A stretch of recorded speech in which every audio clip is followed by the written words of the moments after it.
Bienvenidas y bienvenidos a su programa, ya lo dijo la Corte, en el cual analizamos los fallos emblemáticos, las sentencias más relevantes del Tribunal Constitucional de México. En esta ocasión vamos a platicar con nuestros invitados del amparo directo 6/2021, que nos va a permitir entender un aspecto, yo diría todavía hoy, novedoso del proceso penal acusatorio y oral, como es el procedimiento abreviado. Y también dentro de este procedimiento abreviado, el funcionamiento, digamos, de una figura tradicional que aplica en diversos ámbitos del derecho mexicano, que es la suplencia de la queja. Para entender los alcances y el significado de esta importante sentencia, de esta importante resolución de la Suprema Corte, le doy la bienvenida al programa a Manuel Barayber. Manuel, bienvenido a tu programa, ya lo dijo la Corte. Como siempre es un gusto saludarte a ti y a tu audiencia. Muy amable. Y también le doy la bienvenida al programa a Karina Romero. Karina, bienvenida, ya lo dijo la Corte. ¿Qué tal, doctor? Muchísimas gracias por la invitación. Y gracias a ti por participar. Karina, te voy a pedir que nos cuentes, si fueras tan amable, cuáles son los hechos del caso, cómo surge el caso, cuál es un poco la historia del caso desde el punto de vista fáctico. Y también, Karina, te pido que tengas la generosidad de contarnos cómo es que llega el caso a la Corte, porque se trata de un amparo directo y bueno, pues esto naturalmente, ya lo sabemos, comporta la existencia de instancias procesales anteriores, ¿verdad? Entonces, cuéntanos esa parte, Karina, por favor. Bueno, los hechos ocurren en el estado de Sonora. Es una señora que va manejando su vehículo y que tiene un incidente de tránsito con otra persona que va manejando una motocicleta. Se le cierra y le provoca un golpe que le provoca lesiones a esta persona. Esta persona se va hospitalizada y la persona que va manejando el vehículo es presentada ante el Ministerio Público. El Ministerio Público le imputa el delito de lesiones con motivo de tránsito vehicular.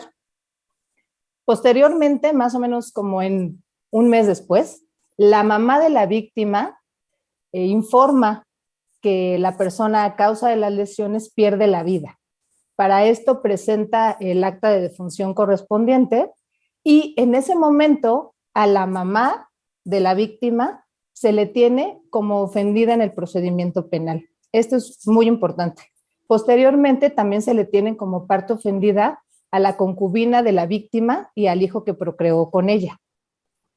Posteriormente, con este cambio en lo que pasa con la víctima al perder la vida, el Ministerio Público reclasifica el delito y ahora la acusación la hace por el delito de tránsito vehicular con motivo material, con resultado material de homicidio, que esto es bien importante porque, pues bueno, como vemos, cambió completamente de lesiones ahora a homicidio. Se lleva a cabo la acusación y se le dicta el auto de vinculación a proceso. Se lleva la acusación y se solicita la apertura de la etapa intermedia.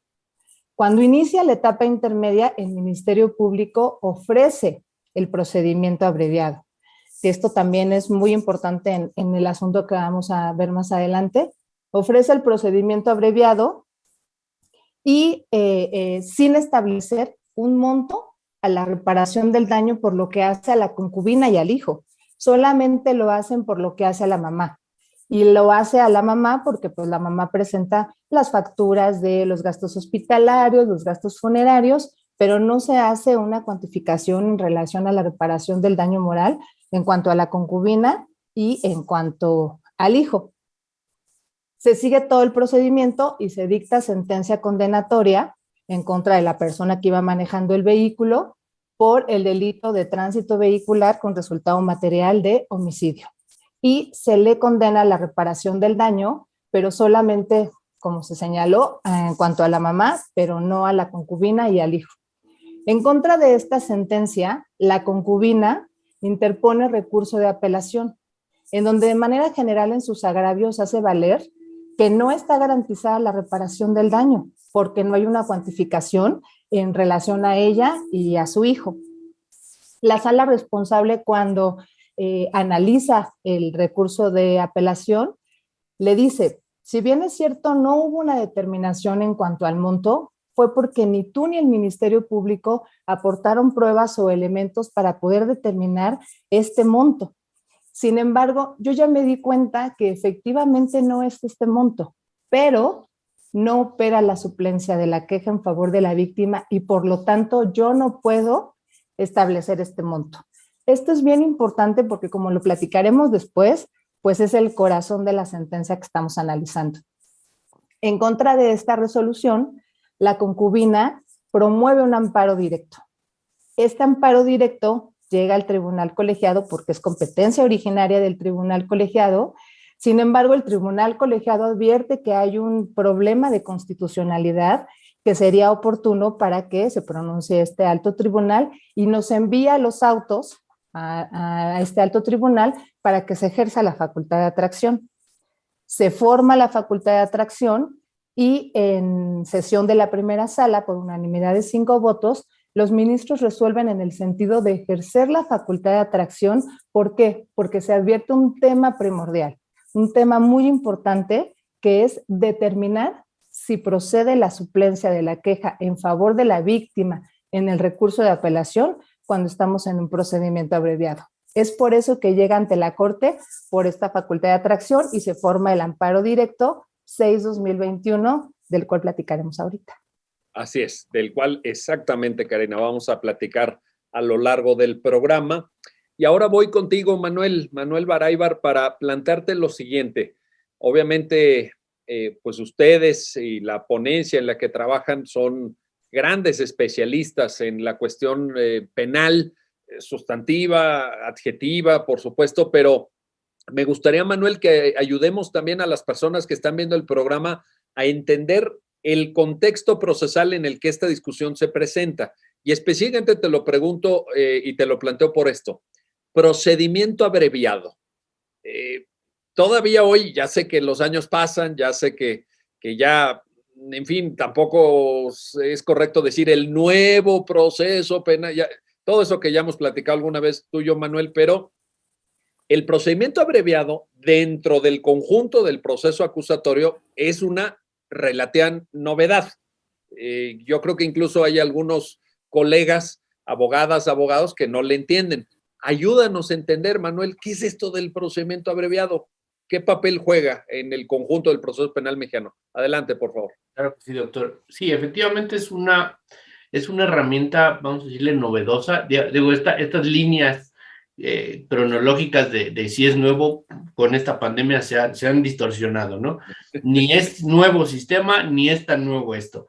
Pero ciertamente con la reforma del 2008 se incluye, el legislador incluye esta herramienta en donde el Estado se da cuenta qué error hemos tenido en el sistema mixto, vamos a tratar de dar ciertas salidas.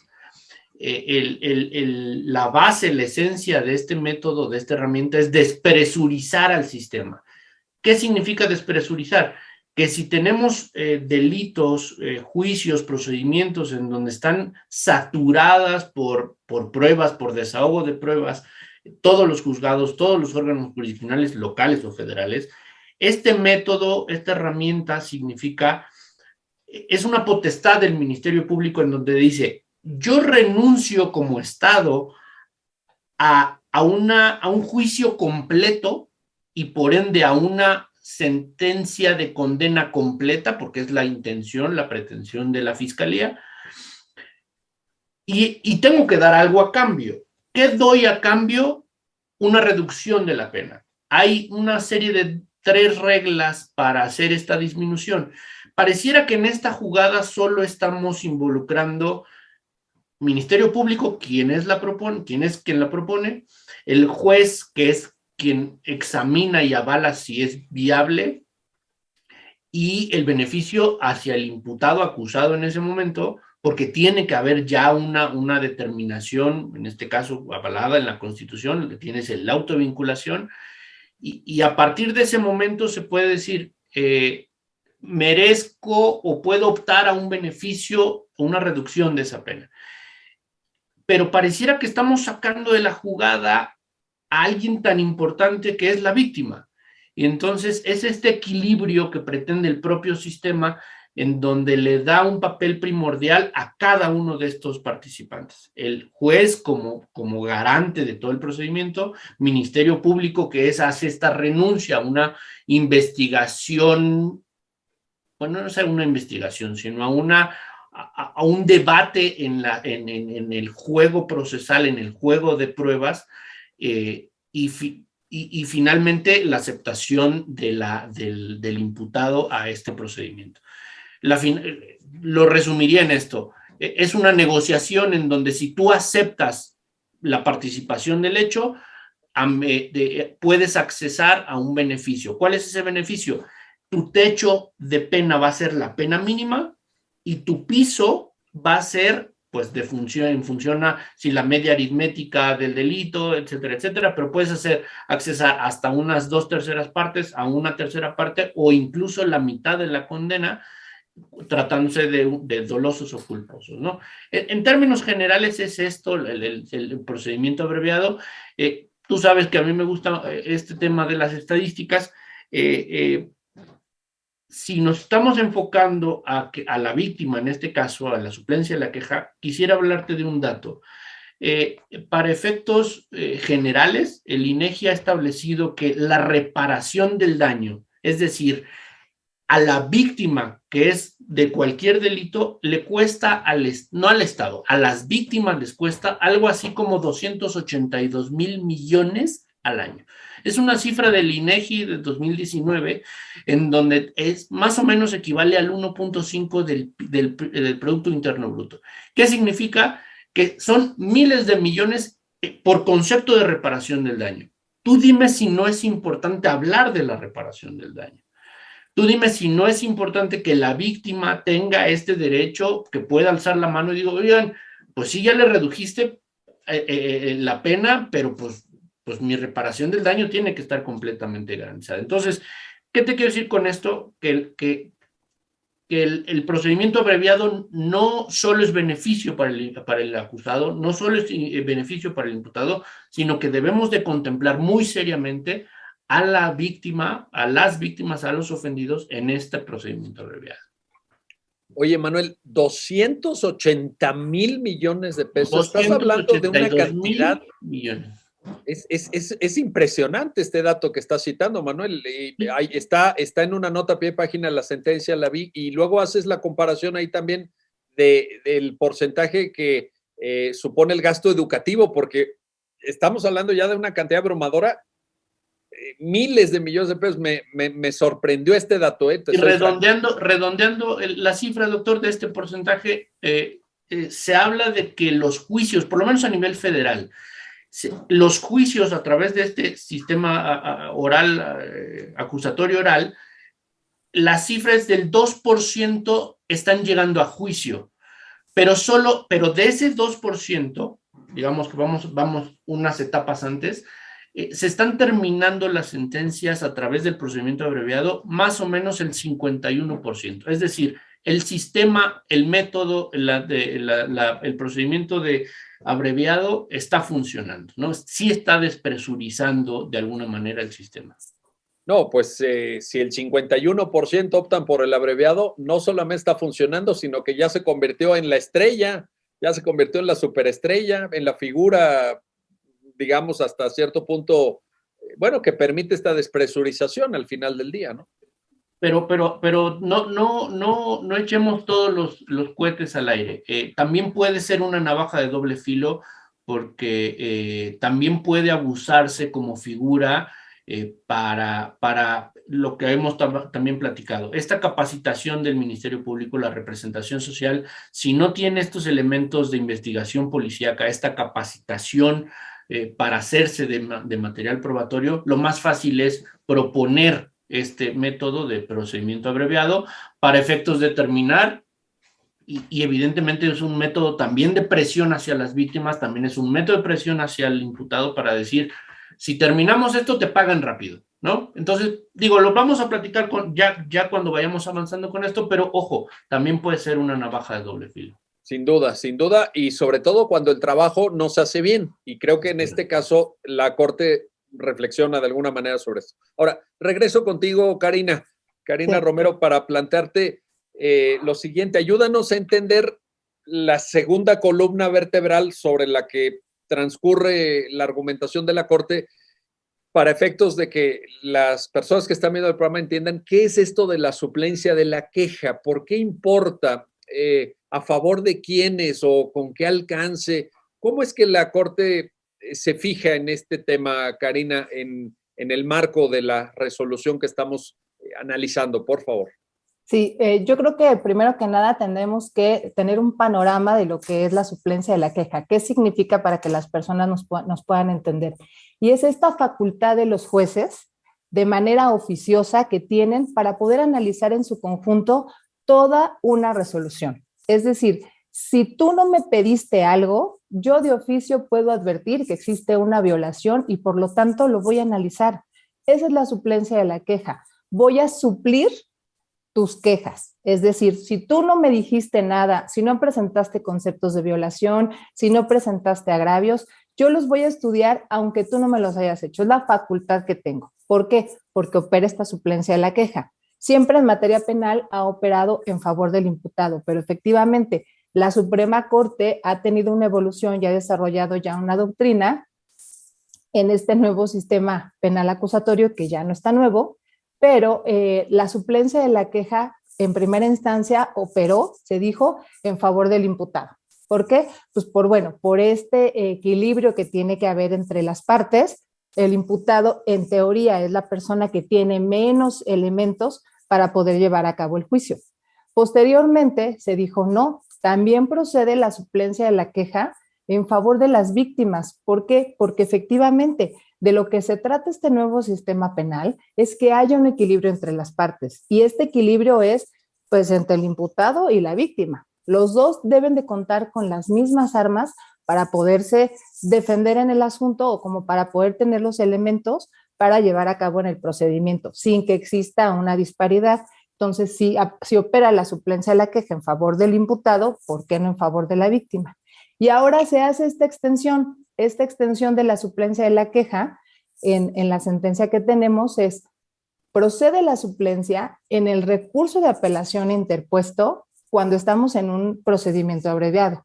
Aquí no sé si valga la pena traer a colación que el recurso de apelación es distinto en el juicio ordinario que en el procedimiento abreviado. ¿Por qué? Porque los elementos que se van a combatir son completamente distintos. En un ordinario se van a desahogar pruebas, se puede combatir la responsabilidad, se pueden combatir los elementos del tipo penal. En cambio, en el procedimiento abreviado, eso ya quedó firme, porque la persona imputada ya aceptó su responsabilidad en el ilícito y está acreditado el delito.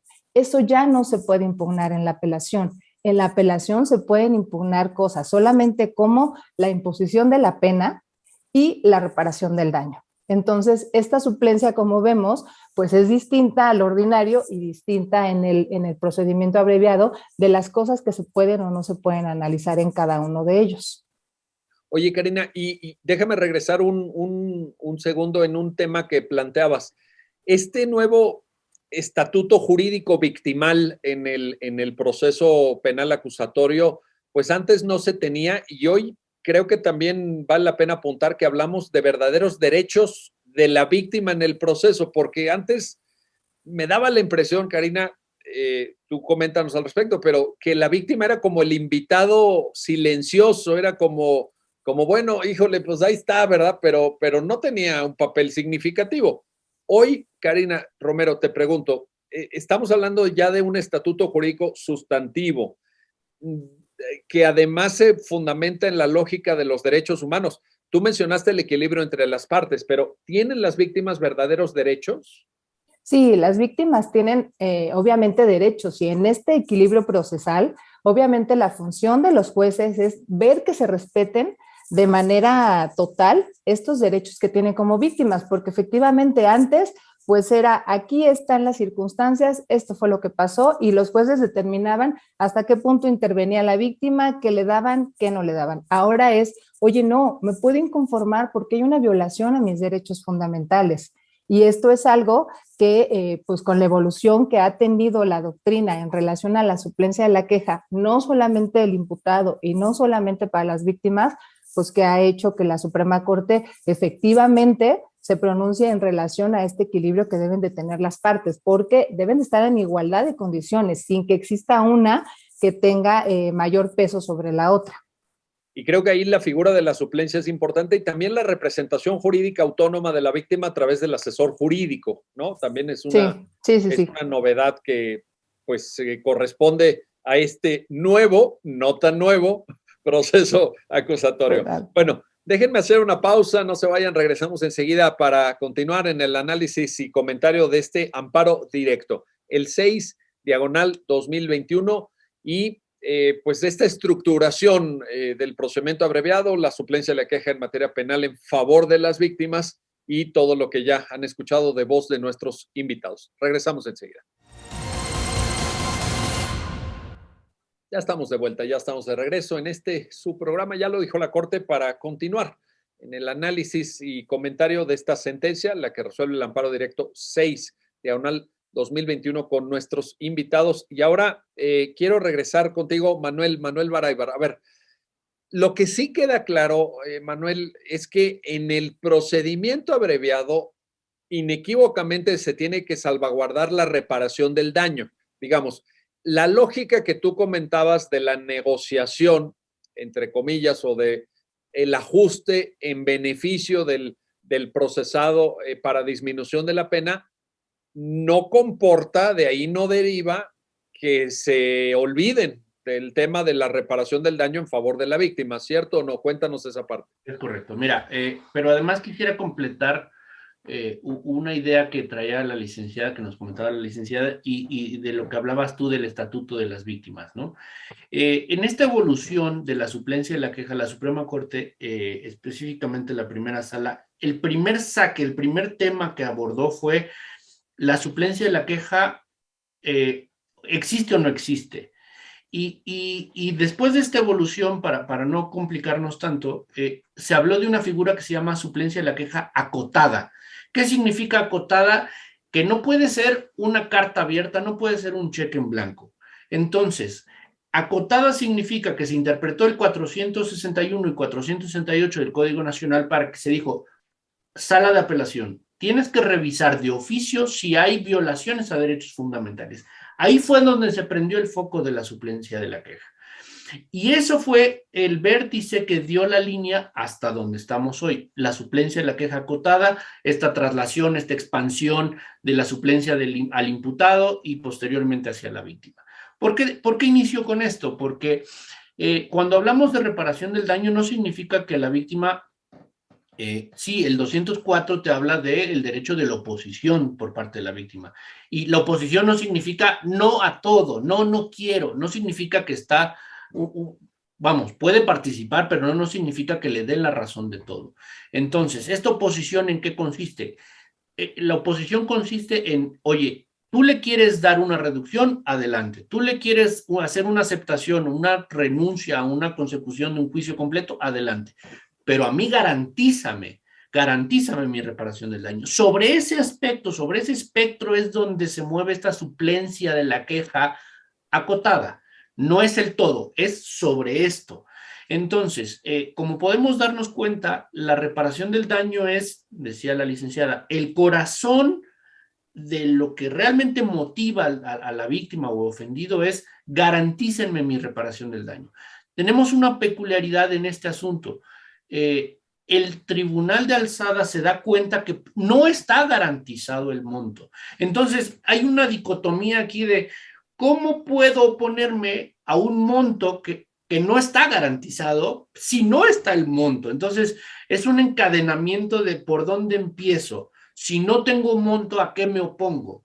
Entonces, esto fue lo que realmente detona el estudio de constitucionalidad en cuanto a que el tribunal de alzada dice, pues no te puedo suplir.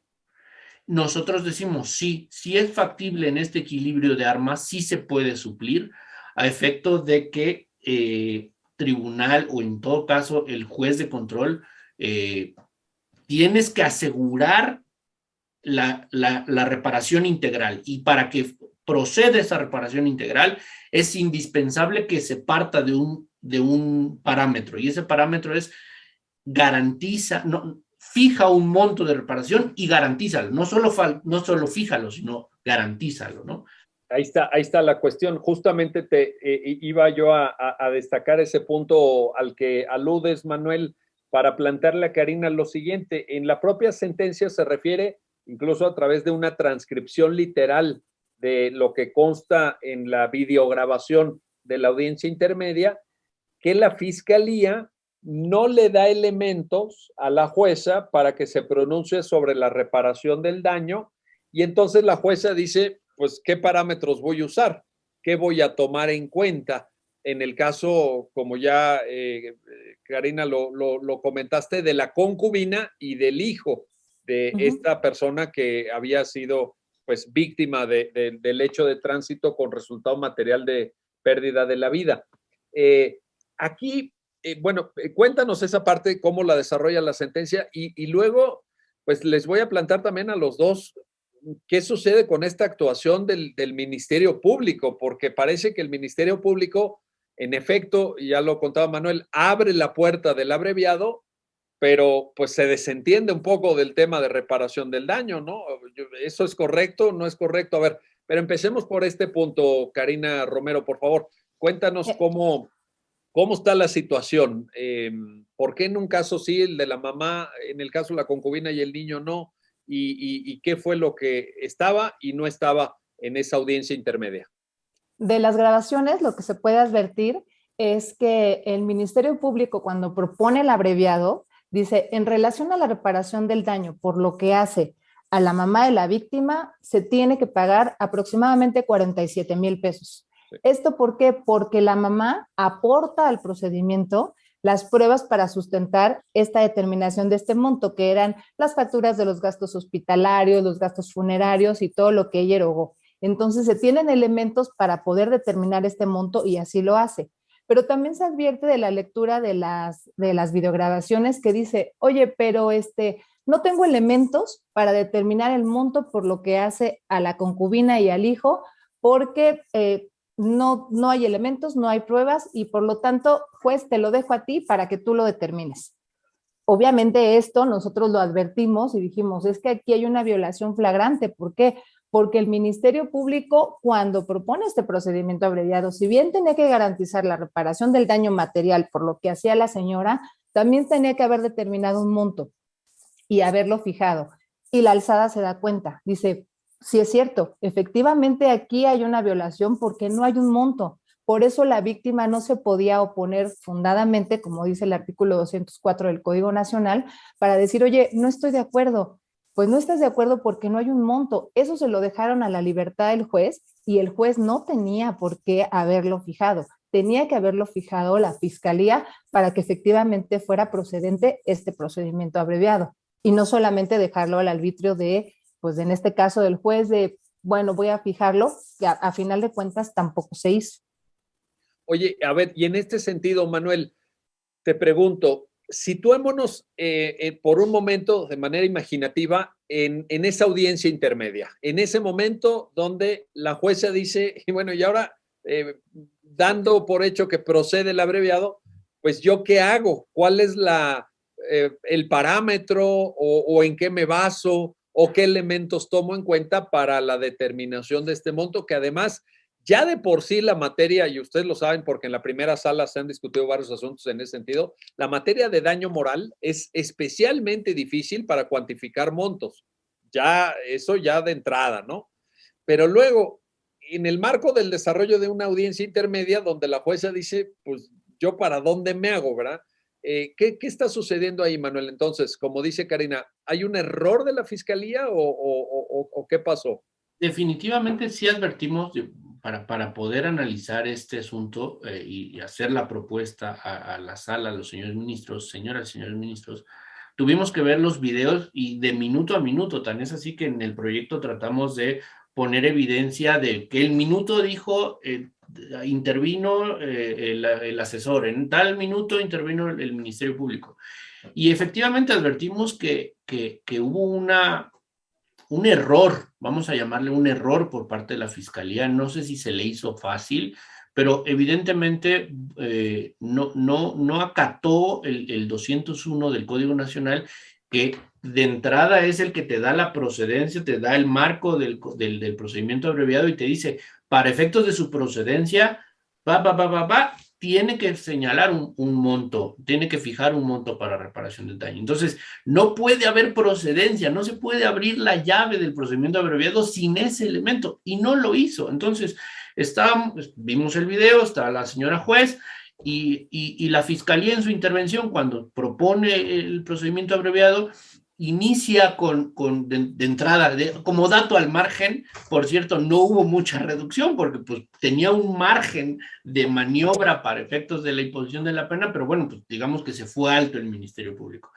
Y cuando le toca la intervención por lo que hace a la reparación del daño, le dice, su señoría, pues no tengo elementos solo para efectos del daño material aportados por la señora, por la primera ofendida, pero por lo que hace a la concubina no tengo datos.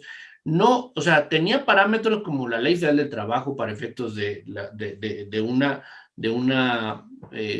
para efectos del homicidio, de la pérdida de la vida, pero sin embargo dijo, no tengo elementos, se lo dejo a su consideración. Y pues se ve como la juez incluso empieza como a malabarear porque dice, oye, no me corresponde a mí. En ese caso, pues yo creo que se debieron, o sea, lo debió haber prevenido para efectos de, a ver, asesor o la fiscalía, usted es el que me tiene que aportar, póngase de acuerdo con la víctima y dígame un monto. Efectivamente hay una instancia donde es la ejecución, pero la ejecución tienes que tener un parámetro inicial, ¿no? Y como dices tú, y un paso antes, es factor de procedencia. No puedes abrir la llave de la procedencia del procedimiento abreviado si no tienes ese monto. Entonces, antes de llegar a esa audiencia ya tenía que haber tenido el monto, ¿no?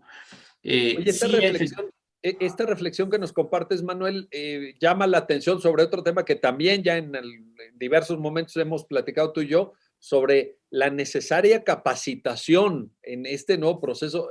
Puede sonar a un eslogan porque ya lo hemos dicho tantas veces que a lo mejor la gente dice, oye, no, ya otra vez sobre lo mismo, pero ya cuando te enfrentas a estas realidades, a algo tan evidente como esto que tú ahorita nos estás planteando, Manuel, te das cuenta que no es algo, no es un afán académico, no es una cuestión teórica, se plasma en cosas tan absolutamente prácticas como que se le haya ido este elemento a un representante de la fiscalía, Manuel. Y es una vertiente, es una de las consecuencias. En números y estadísticas pues se ve de maravilla, se está despresurizando. Tenemos 51% y 75%, sí, pero aquí se ve una de esas consecuencias que no todo es miel sobre hojuelas. ¿Por qué? Porque en este caso esa falta de capacitación, esa falta de probidad del Ministerio Público se tradujo en pedir un procedimiento abreviado sin tener la totalidad de los elementos.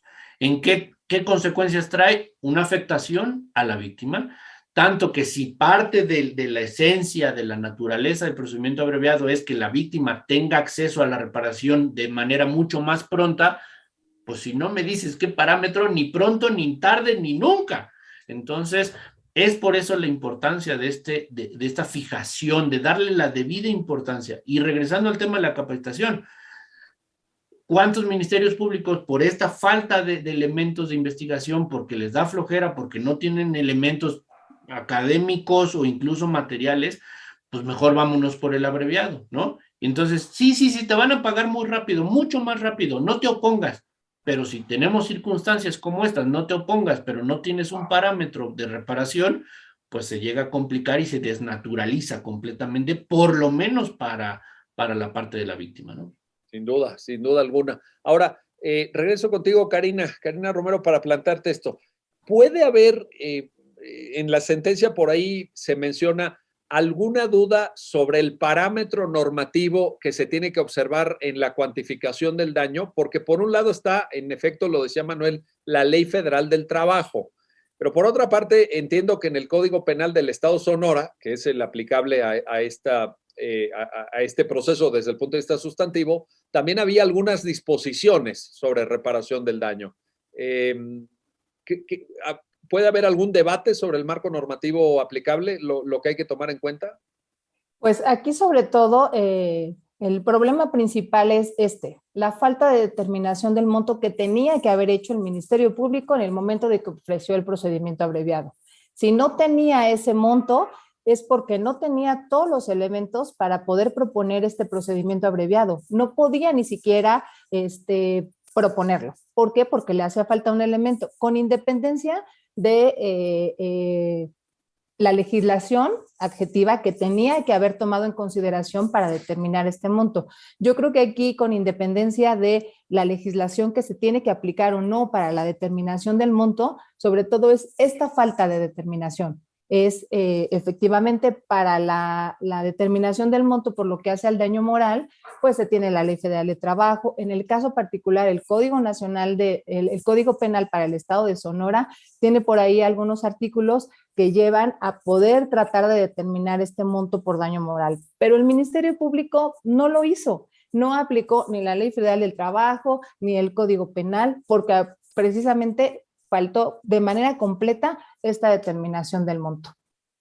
Oye, y pues diríamos entonces, Karina, no sé si sea adecuado decirlo de manera un tanto coloquial, no hizo su tarea, el MP, ¿no? Sí, la verdad es que como comentaba el maestro Baraybar, es aquí cuando nos damos cuenta que esta falta de preparación puede llevar a pensar que es un tecnicismo, se le pasó.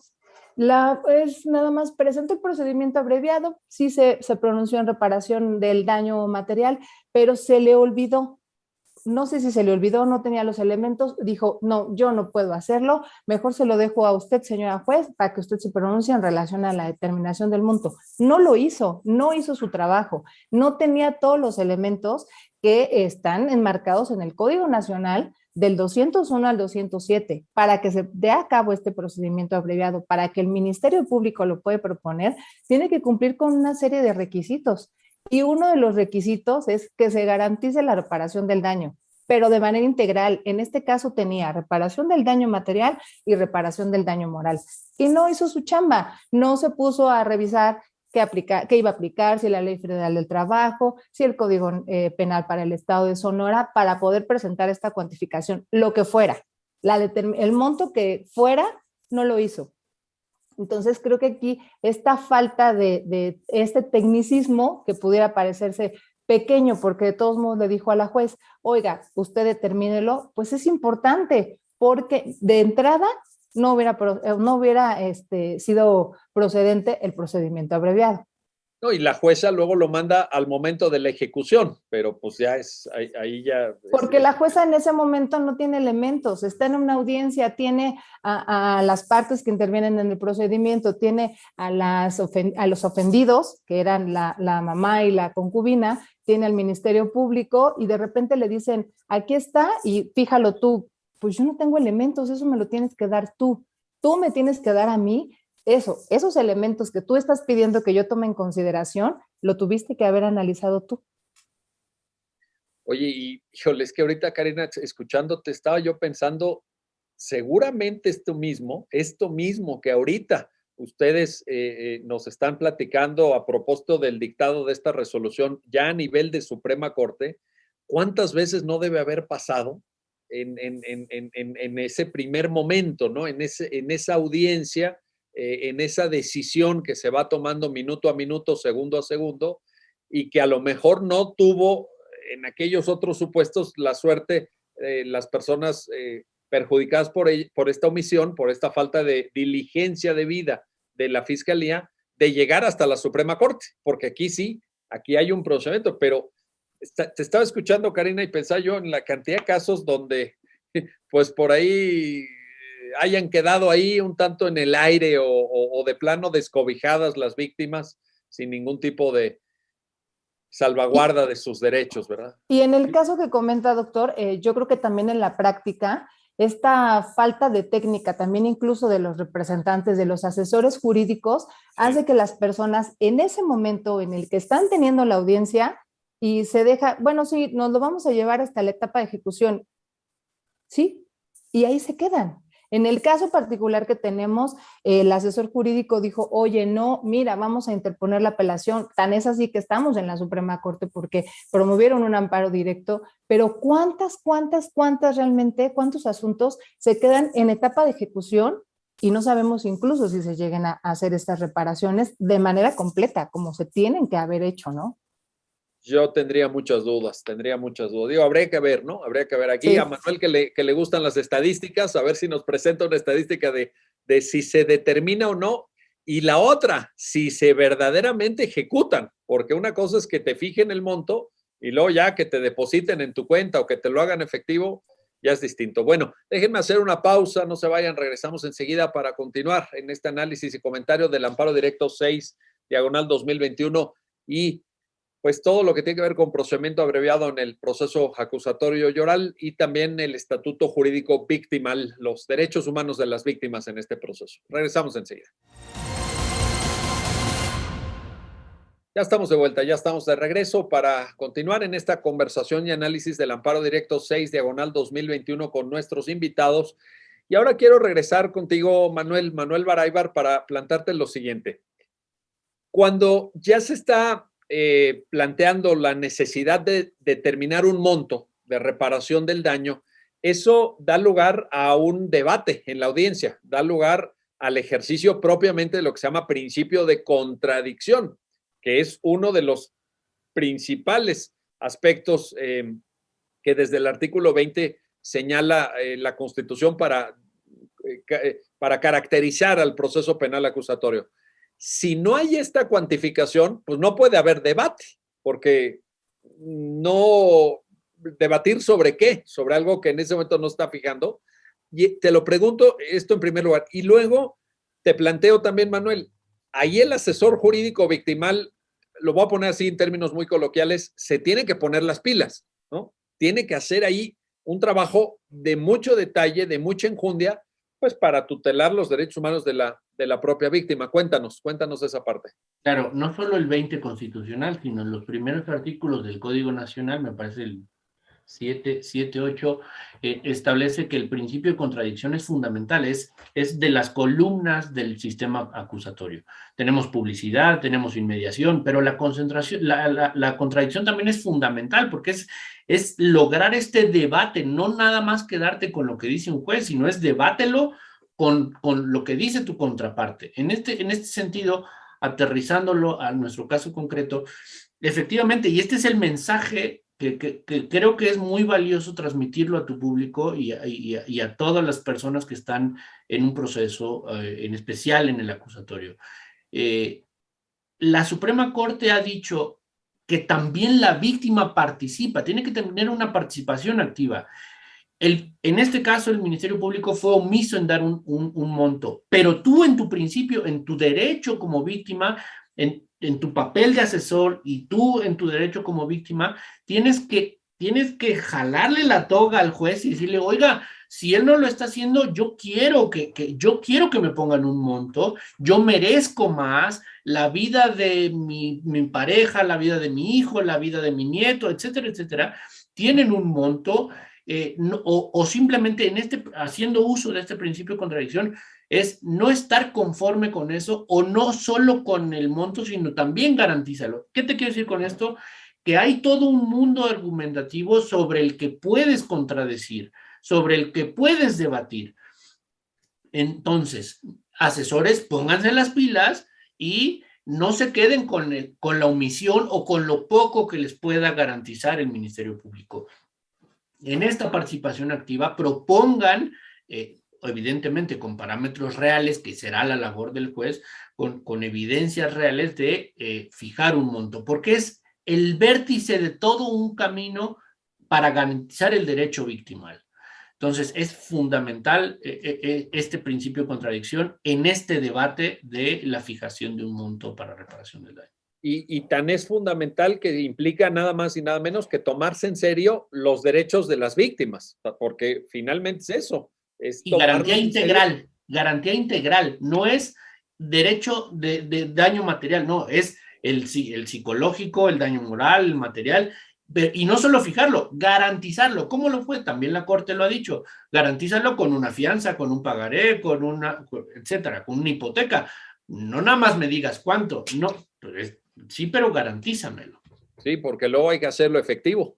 Claro. Y no vaya a ser que a la mera hora se queden con su papelito que dice tanto, pues sí, pero ya lo recibiste o no, pues quién sabe dónde está el dinero, ¿verdad? Oye, a ver, en ese sentido, Karina, déjame plantarte esto. Cuando Manuel dice, y yo también usé esta expresión, bueno, pónganse las pilas. Efectivamente, tú ya nos mencionabas, puede ser ley federal del trabajo, algunas disposiciones del Código Penal, en este caso Sonora, pero también hay, Karina, pues yo diría, ya muy cuantiosa jurisprudencia de nuestra Suprema Corte para ir orientando los montos en tratándose de daño moral, porque en efecto, pues cuánto vale una afectación moral, que es distinto a una argumentación de daño material. Yo pienso que el daño material es más fácil de cuantificar, pero el daño moral, ¿no? ¿Cuánto vale esa afectación a tus sentimientos, el dolor, la angustia, el duelo por el que pasa un ser humano que ve que un familiar suyo perdió la vida, en fin? Esto quiere decir entonces, en esta lógica de ponerse las pilas, Karina, que también tienen que ponerse a leer sentencias, estudiar doctrina, pues a lo mejor de esto del derecho de daños o del derecho civil. Y sí, te lo digo para darle una orientación práctica al programa, ¿no? Sí, definitivamente. No solamente es pensar en que la determinación del monto puede ser de manera arbitraria, que el Ministerio Público diga, pues no sé, para mí la determinación del monto por daño moral es tanto.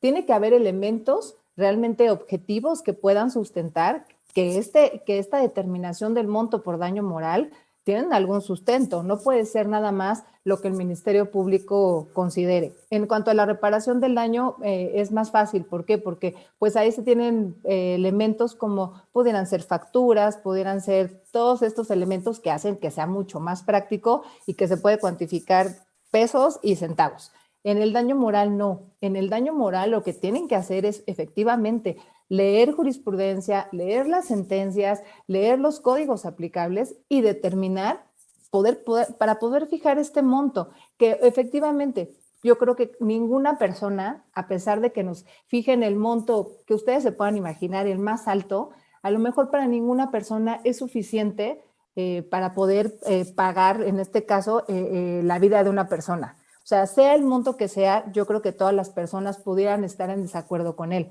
Pero sí tiene que haber como elementos que nos puedan ayudar para determinar este monto. Y en este caso, los ministerios públicos, pues efectivamente, tienen que hacer su trabajo. Y hacer su trabajo es leer doctrina, leer sentencias y poder tener elementos para poder sustentar todo lo que dicen y todo lo que piden. Me encanta esto que dices, Karina, me parece de extraordinaria importancia porque ustedes y yo hemos escuchado seguramente en repetidas ocasiones un desdén hacia la doctrina, ¿no? Así como, ay, no, estudiar, no, esto de leer y andar comprando libros, esto no sirve para nada. Pero tú ahorita, desde tu experiencia práctica, desde tu trabajo en la Suprema Corte, estás resaltando la importancia de estudiar, de formarse, de revisar doctrina, de realmente entenderle a los temas, pues para no hacer este tipo de actuaciones como las que la propia sentencia así literalmente refleja. Ahí hay una transcripción en una parte de la sentencia, esto que decían minuto a minuto, segundo a segundo, donde se ve que el MP, pues de plano llegó a la audiencia a decir, bueno, pues usted, jueza, pues usted hágale, ¿verdad? Usted vea. Híjole, determínelo. Esto es importantísimo. Manuel, coméntanos, por favor. Hay asuntos, para la propia Corte ha sido muy difícil llegar a estos parámetros objetivos para cuantificar un daño moral. Solo como referencias, poniéndolo de ejemplo, hubo un asunto de una cadena hotelera en donde una persona falleció en una alberca por estar electrocutado y ahí se cuantificó un daño moral. A una persona en una industria le cayó una puerta industrial de no sé cuántas toneladas, ahí se cuantificó un daño moral. En este caso, ¿cuál va a ser el parámetro? Bueno, pues para nadie es suficiente, todo es lastimoso, la pérdida de una vida, pero en este caso hay un menor, el interés superior del menor. ¿Cómo vamos a cuantificar que va a crecer sin un padre? Entonces, no está fácil tener unos parámetros objetivos, pero definitivamente cero es peor, ¿no? Sí. Entonces, No, bueno, sí. cero es peor. Dejarlo indeterminado al ahí se va, pues eso es la peor situación. Ese es Claro. el peor escenario. Así es. Hay que hacer ese trabajo. Ahora, te planteo también, Karina, una pregunta.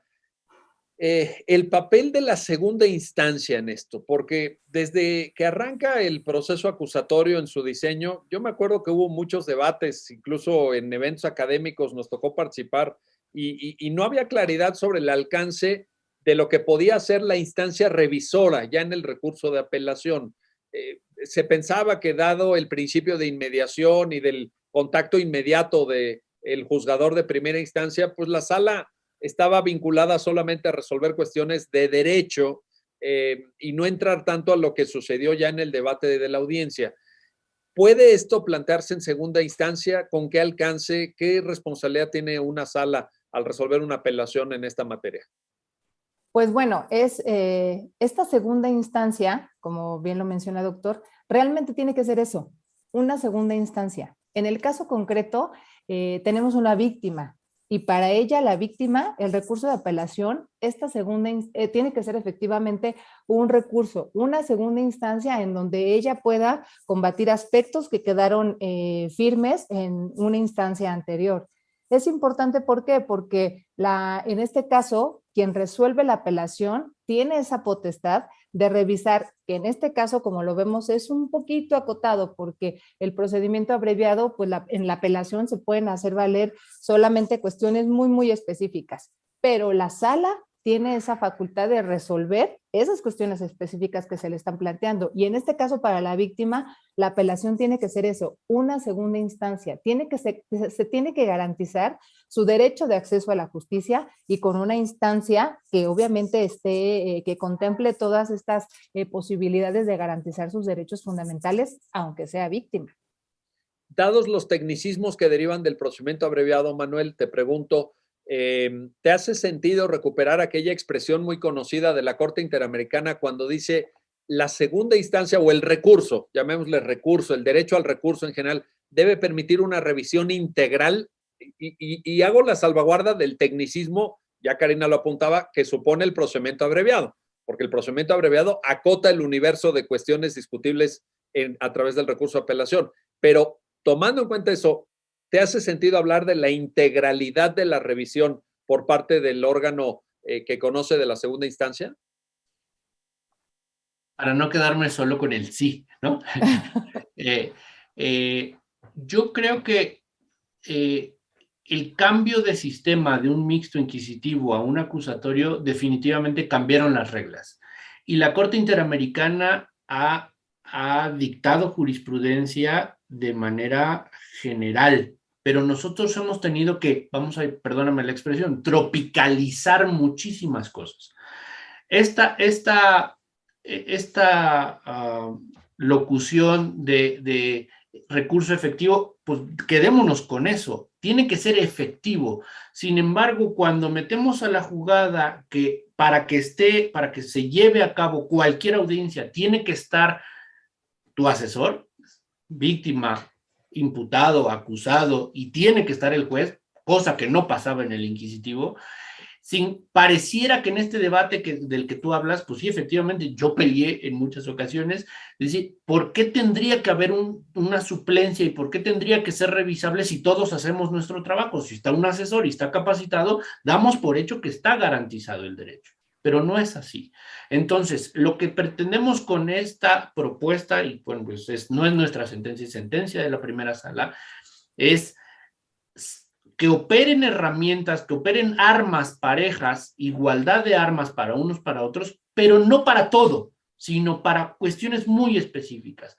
Y eso se traduce también a un recurso efectivo. Si hablamos de la suplencia de la queja en la apelación, cuando deriva de un procedimiento acusatorio, es con las particularidades de la apelación derivada de un procedimiento abreviado, si solo puedes combatir la pena, aquellos medios de prueba que dieron procedencia, o incluso si se impuso una pena superior o menor a la ya pactada, son sobre lo que se va a mover el debate. Pero de todas maneras, dale ese equilibrio tanto al imputado acusado como a la víctima. Entonces, eso se tiene que reflejar en un recurso de apelación, en un recurso, en una segunda instancia, para que tengas acceso a este gran derecho que es recurso efectivo y que no se quede en un tecnicismo, que sea real, tajante, material, que pueda ser evidente un beneficio de que si yo me equivoqué y no lo dije, pues que en un recurso sea efectivo y que tenga yo justicia, acceso a la verdad. Estos pilares que decías del constitucional del 20, tengo derecho a la verdad, tengo derecho a ser oído, tengo derecho a la reparación integral, pues hablamos de esa reparación integral a través de un recurso efectivo, hoy llamada apelación. Que por cierto, tampoco está a criterio de las autoridades porque es obligatorio observar. Es un requisito que la Corte Interamericana ya fijó como parte del debido proceso. El recurso tiene que ser efectivo, lo dijiste muy bien, Manuel. Ahora, para terminar, Karina, nos estamos ya acercando al final del programa. Te quiero plantear lo siguiente. Esta sentencia se dicta el 17 de noviembre del 2001 en una sesión de la primera sala y podríamos tener la impresión de que vamos con cierto retraso. No me refiero a la Suprema Corte, ni me refiero a la sala, ni a este pronunciamiento, sino al sistema, a la comprensión del sistema acusatorio, porque todo esto inicia en 2008, efectivamente, el Código Nacional es de 2014, ya con incorporación de los detalles del abreviado, y uno pensaría, oye, pues con tantos años que han transcurrido, ya deberíamos de sabernos cuál es el papel de cada actor en las audiencias, qué le corresponde hacer a cada quien, cómo debe de funcionar todo esto. Y sin embargo, nos encontramos en noviembre de 2021 este tipo de sentencias que vienen a definir los pilares, ¿no? Las columnas vertebrales para hacer recurso efectivo por un lado, suplencia a la queja, respeto al estatuto jurídico victimal. ¿No vamos con un poquito de retraso, Karina? ¿No deberíamos de ir más rápido ya en estas definiciones? Sí, definitivamente si tomamos en consideración que la reforma se da en el 2008, pues la verdad es que han pasado muchísimos años y pensaríamos que todos estos asuntos ya tendrían que estar de manera resuelta hace mucho.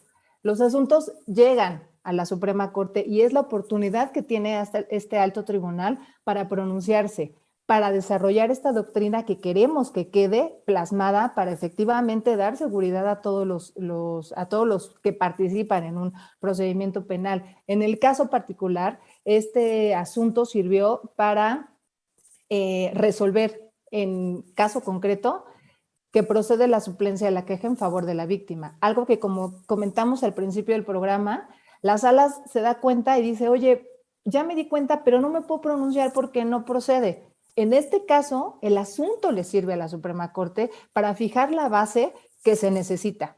Para resolver esta interrogante, la respuesta es sí, sí procede. ¿Por qué? Ya lo dijo la Corte, lo resolvió en esta sentencia y es obviamente lo que va a hacer la base para que se siga desarrollando esta doctrina, que me queda bastante claro que si bien es cierto la reforma es de hace muchos años, pues va a tener evolución. Obviamente es una cuestión evolutiva. El derecho, a pesar de que algunos doctrinarios digan que no, claro que es evolutivo y obviamente depende de las características mismas del sistema. En este caso, pues en el muy particular, pues sirve para resolver una problemática que, como lo planteamos, pudiera darse en muchos casos y que quizás se dé en otros. Pero ya tenemos esta base y tenemos el cimiento y por lo menos cuando le llegue a la alzada la interrogante de qué tengo que hacer, ahora sé que lo que tengo que hacer y lo que tengo que hacer es suplir la deficiencia de la queja y resolver en su integridad el recurso de apelación, aunque no me lo hayas pedido. Ahí está la cuestión. Karina Romero, Manuel Baraybar, gracias. Gracias a ambos por ayudarnos a entender el alcance y significado de esta importante resolución de la primera sala de la Suprema Corte de Justicia de la Nación. Y gracias a usted que hace posible este programa, ya lo dijo la Corte, en el cual analizamos los fallos emblemáticos, las sentencias más relevantes del Tribunal Constitucional de México. Hasta pronto.